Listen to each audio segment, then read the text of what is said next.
Hello everyone and welcome to the video on earnability. We're going to talk about money here. I'm sure I got your interest. We are going to dive right in. Earnability is a very simple concept. It's your ability to make money with everything that you have this very moment, this very date, at this very time. Let me give you some examples. If you're a 19-year-old high schooler who just got to general high school, what you have to give right now is your time so you can babysit, or you can be a waiter or a waitress. Pretty much you can start something that you can learn in a day or two, or that doesn't require a lot of skills or previous experience. And trust me, there are very little and getting even fewer professions and jobs like that. But if you're 19-year-old and you don't have any specific skills, what you have to offer is your time and energy, and of course your creativity, your proactivity, all of it.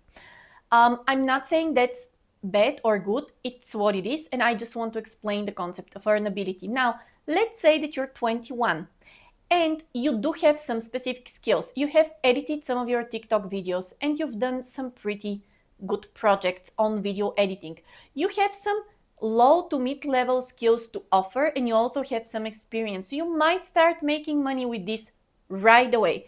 Final example, you're 23 years old and you've been coding since you're 14. You can do some pretty complex coding jobs. Now here you can start your own business, you can become a solopreneur, freelancer, join an organization, but you have some very specific skills and expertise. Pretty much what you have to give to the world is your time, your energy, your gifts like proactivity, responsibility, openness, communication, you and your time and energy. Then you have some low or mid-level skills, something that you've done for yourself and it turned out pretty well and you can do for others. And third and most importantly are some really specific skills which also come with expertise. So the earnability is what you can give right now. When you're beginning your career, most of the cases you are at a position where you can just sell your time and energy or some lower mid-level skills. So this is what you can make money from. But a lot of times when you're at the beginning of your career, you don't have expertise and you don't have those in-depth, detailed skills that are usually worth a lot. The reason why we're discussing is because a lot of times young people at the beginning of their career, careful, at the beginning of their career, when they're just starting, instead of catapulting, they go flat. What does it mean? They start work, job, some gigs, which are okay in terms of money, or maybe not okay, but fine. And they're not building their skills, they're not building their expertise, they're not building their personal brand and network. So pretty much they're staying at this low to mid-level job. And sometimes this might turn out great, but usually that's an exception. And usually that exception comes with the personality of someone who's super open, who is super confident, and who is also opportunist, meaning that he can take or she can take opportunities. So yes, some of the times it does happen that you might start on some low-level job and progress. It does happen, yet it's the exception. The challenge a lot of the times is that you would start on some low-paying job or some mid-level job, and you would just go through this job for a very long time, and you would turn 30 or 28 or 32, and you look back and in your resume, in your portfolio, in your LinkedIn profile, you don't have something that's high level to sell. So the challenge here is that your earnability is somehow in conflict with your X factor, with your calling, with what you're going to make the big money from. And here is how we are going to address this challenge. So the challenge is that you might be on a job or you might be in a work environment where you're not learning, not developing skills, and not developing your network. So how do we tackle this? Well, first of all, we need to make a very, very honest, truly honest assessment of where you are right now.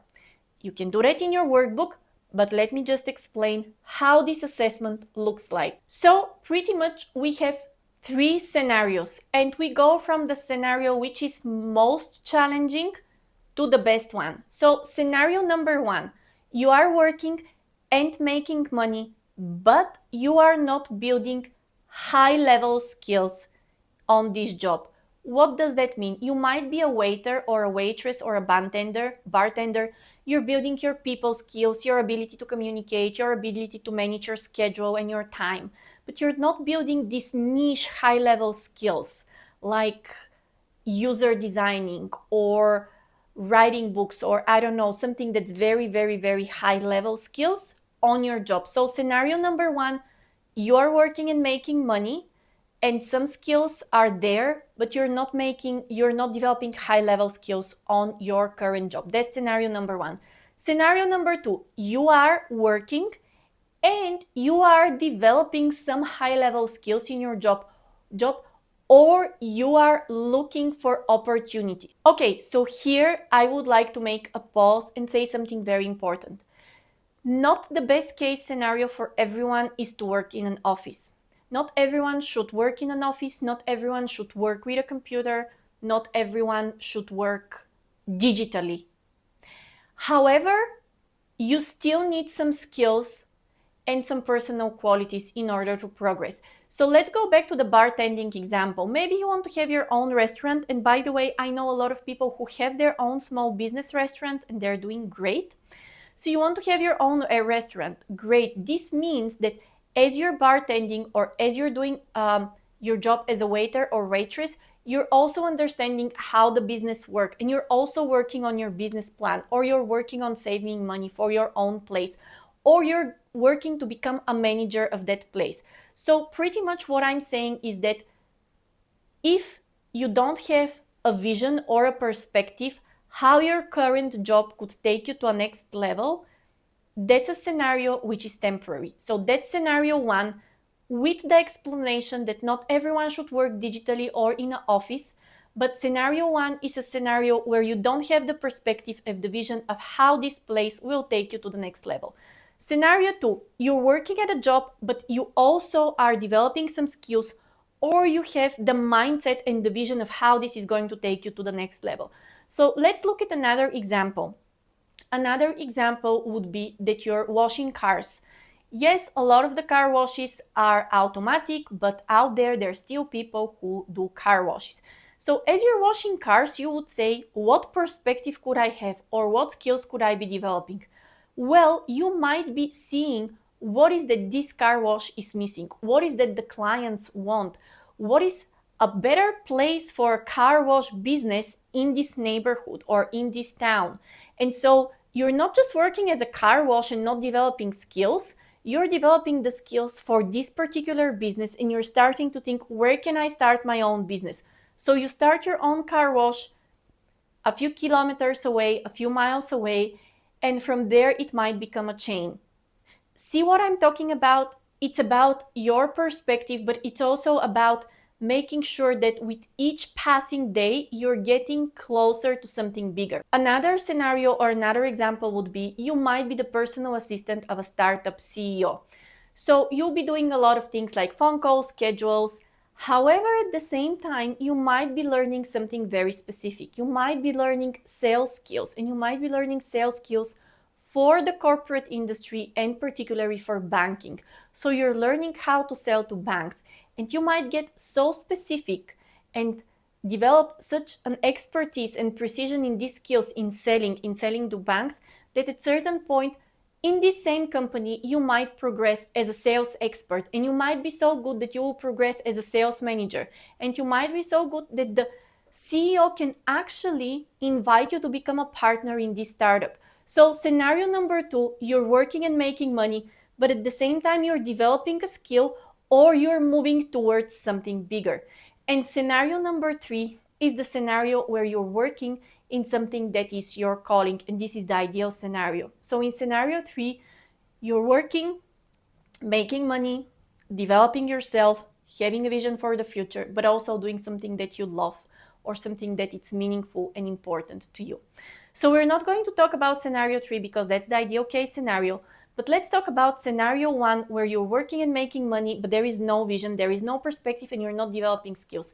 In this case, your greatest challenge is to manage your time in such a way so that you can always have time and energy to work on the next big thing, to learn, to develop new skills, to get new contacts, to reflect and think, and to make moves towards your goal. So pretty much in scenario 1, you have your job and you have your linchpin goal, your career goal. But your career goal, it's not so much related to your current job.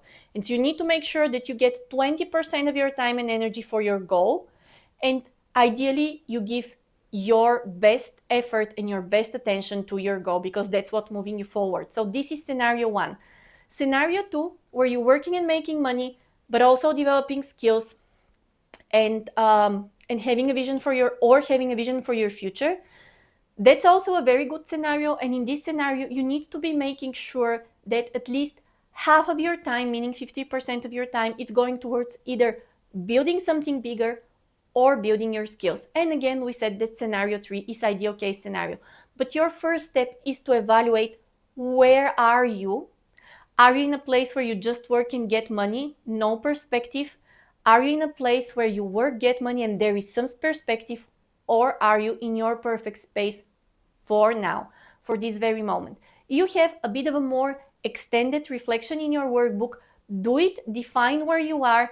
And if you're in scenario 1, which is the case for many people who are starting their career right now, your number 1 priority is to make sure that you can dedicate 20% of your time and energy to your linchpin goal.